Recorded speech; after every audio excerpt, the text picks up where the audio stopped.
Ruben, Bruno Fernandes has been such an influential part of your team since you've been here. You're going to be without him, obviously, for a period of time.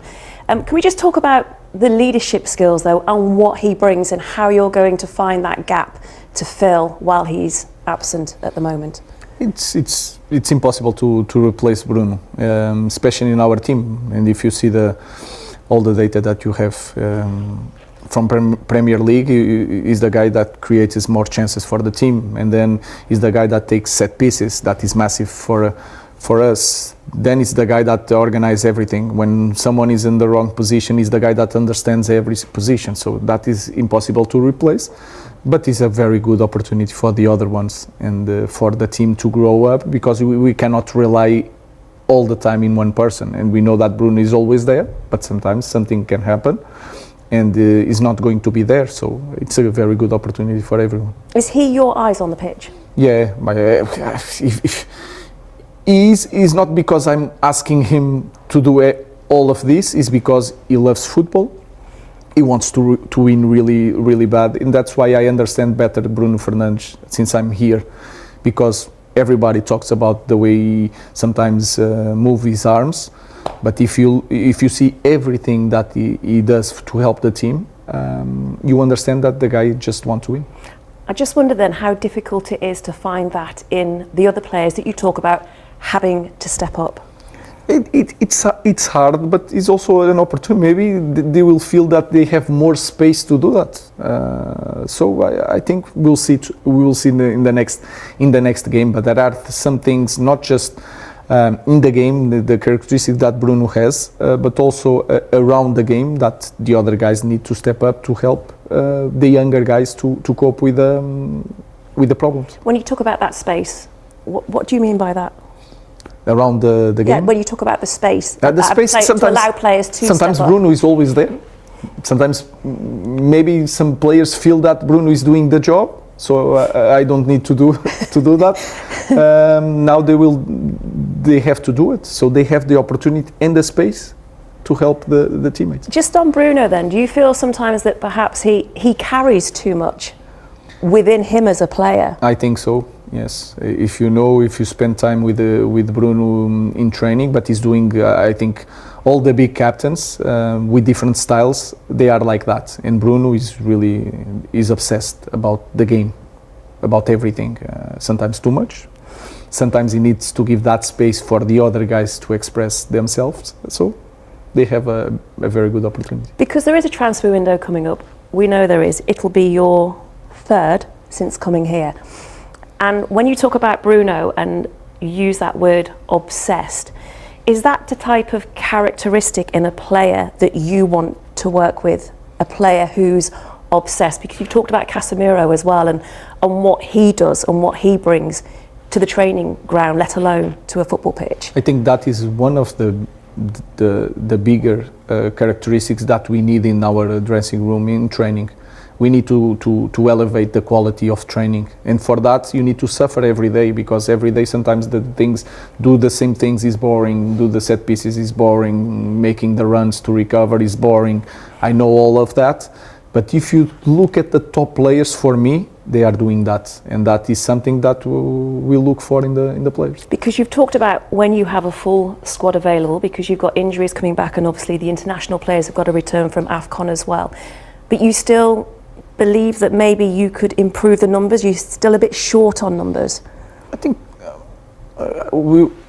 we can improve, of course. We have space to have more players, but I think that is a very important thing in our club, is that we have a plan and we need to bring players that we know.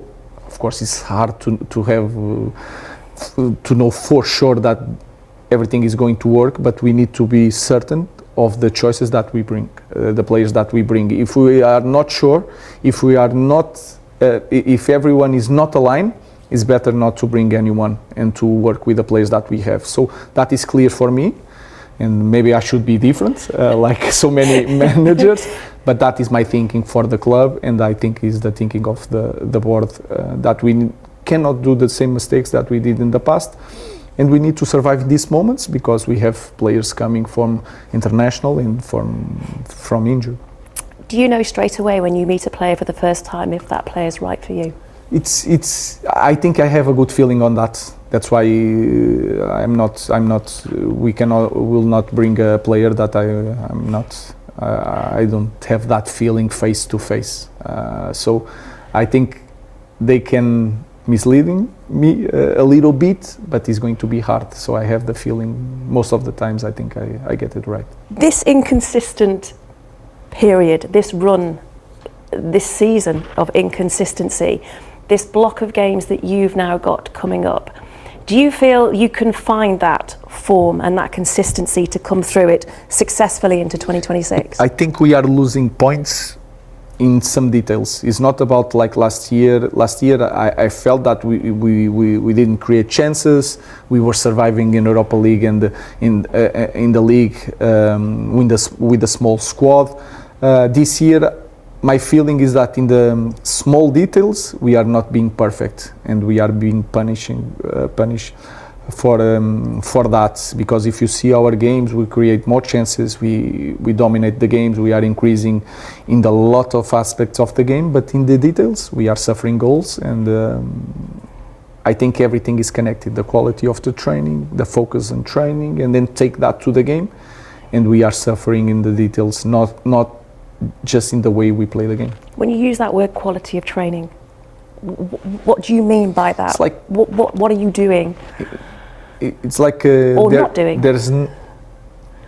When you go to training, nothing else matter. It's 100% focus on training. It's 100% since you do the rondo until the last exercise. It must be 100% pace, energy, body language, everything, and we need to improve that. And when it's so natural to do that every day in the game, the small details is going to be there, and we are going to win more games. So that is something that we need to work on. So why wouldn't you be doing that? Why wouldn't players be doing that? Because sometimes it looks easy to do that, but it's not easy. It's a culture of the group. It's culture of everyone here inside. And we are working on that. We are improving. I feel that the team is training so much better, but I think we have room to improve, a lot of room to improve in here. Going back to leadership, can you create a leader if a leader isn't already there within that player? I think we can improve. Players can learn. Players can be really confident and sometimes surprise people with the leadership. I just know that there are different type of leaders, but it's hard to create one when there is no leadership inside a player. So I think it's everything together. We can help a guy to be more confident, to show their leadership, but you need to born with something special.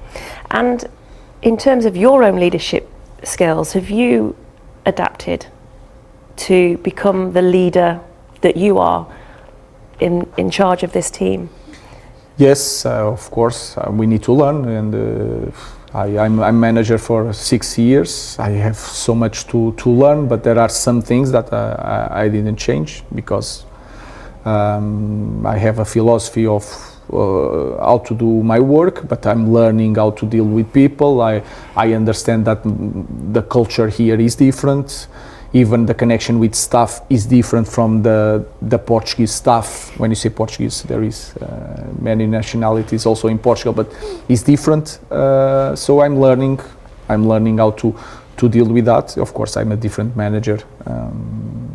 Compared to last year, I'm a different manager. Well, you said that, isn't it? Because you said in the past about how the job wouldn't change you, but it would change how you work. I just wonder how you then have evolved, because I remember talking to you on Christmas Eve last year and where you are now to where you were back then. I would love to go back to the last year, and we suffered a lot in this moment. I will do things so much different. I think I learned more in this year than I learned in the other 5 as a manager. I will do so many things in the different way, not just the way we in everything, but also on the pitch, the way we play the game. So I think that is a good thing, no matter what's happened. In the future, I learned so much, and I'm a different manager today. Which kind of prompts me on to saying, what would you have done differently? Because hindsight's brilliant, isn't it? Hindsight's great when things don't quite go the way you want it to. It's hard to point one thing, but to take all the value of the squad that I had last year maybe was not the right choices all the time. So I have an idea. I watched the games from last season to understand different things. So I'm a different manager today. I will do maybe 75% of the things different, but the key things, the red lines would be the same. I think I'm a better manager now. Thank you. Yes, let's move on to Premier League football, shall we? The future of Manchester United. Well, those are the perhaps surprising words of Ruben Amorim to describe Kobbie Mainoo ahead of tonight's clash with Newcastle. Although Mainoo will miss the game with injury, there's been an increased speculation about his future as he struggles to break into United's starting 11. However, Amorim has called for patience. Kobbie Mainoo will have the opportunity that he has all the time. He played in different positions, and we talk about the position of Casemiro. He can do that position. He can play, if we play with three, he can play like we play in the last game, the position of Mason Mount in this game, he can play there. So in the future, he's going to be the future of Manchester United. That is my feeling. So he just need to wait for each chance, and everything can change in football in 2 days. Like Mainoo, there's plenty of speculation about Joshua Zirkzee's future too. Sky in Italy are reporting that Roma are preparing a proposal for the forward. They prefer a loan with an option to buy. Amorim, though, is clear that there won't be a clear out of players next month. If we are not getting someone, it's hard to live. We are shorter, even with the full squad. We are shorter for something that can happen here, and we are a club with a big responsibility. We are dealing with all these issues, and in your heads, in my head, in everybody's head, we need to win every game. It doesn't matter. There is no excuses. So it's going to be hard for someone to leave the club if we don't get a substitution. We have a plan. We have a plan, and we are going to stick with the plan. I think if we have the opportunity to bring a player that we think that is going to be the future of the club, is going to come. If not, we have Jack, we have Shea, we have to. In 3 weeks, we'll have Ahmad, Nus, Brian, return of Bruno, Kobbie Mainoo. So we'll see. More now ahead of tonight's Boxing Day football in the Premier League. Manchester United taking on Newcastle live on Sky Sports. And since his arrival at Old Trafford, much has been made of Ruben Amorim sticking to his 3-4-3 system. But now the United head coach says he will adapt because his side isn't able to make it work. I think in the future we can change also like I was always talking, and you guys, especially you, about the system. We can play a different way to take more quality from these players, because I have the feeling that if we have to play a perfect 3-4-3, we need to spend a lot of money and we need time. So I'm starting to understand that is not going to happen. So maybe I have to adapt. But talking about the winger position, is to playing with Ahmad is completely different. Imagine if we have a different character with the right foot, like Ahmad, in the other side. So you can be more aggressive. You can change the way you play completely with the same system. Manchester United welcomed Newcastle United to Old Trafford in a huge Premier League clash that promises intensity, drama, and pressure on both sides. Boxing Day football always brings something special, and this fixture has all the ingredients for a gripping contest. Manchester United come into the game searching for consistency. Performances have been mixed, with defensive mistakes costing them valuable points. At home, the expectation is always to dominate, but injuries and lack of rhythm have made things difficult. United will rely on energy, crowd support, and quick attacking transitions to get a result. Newcastle United, on the other hand, remain dangerous and unpredictable. They are strong on the counterattack and physical in midfield, but their away form has raised questions. If they stay compact and take their chances, they can hurt United, especially on turnovers. Tactically, this could be an open game. United may push forward aggressively, while Newcastle look to absorb pressure and strike quickly. Goals are likely, and small mistakes could decide the match. With pride, points, and momentum at stake, expect a tight battle. A draw or a narrow win either way feels like the most realistic outcome. Boxing Day football rarely disappoints.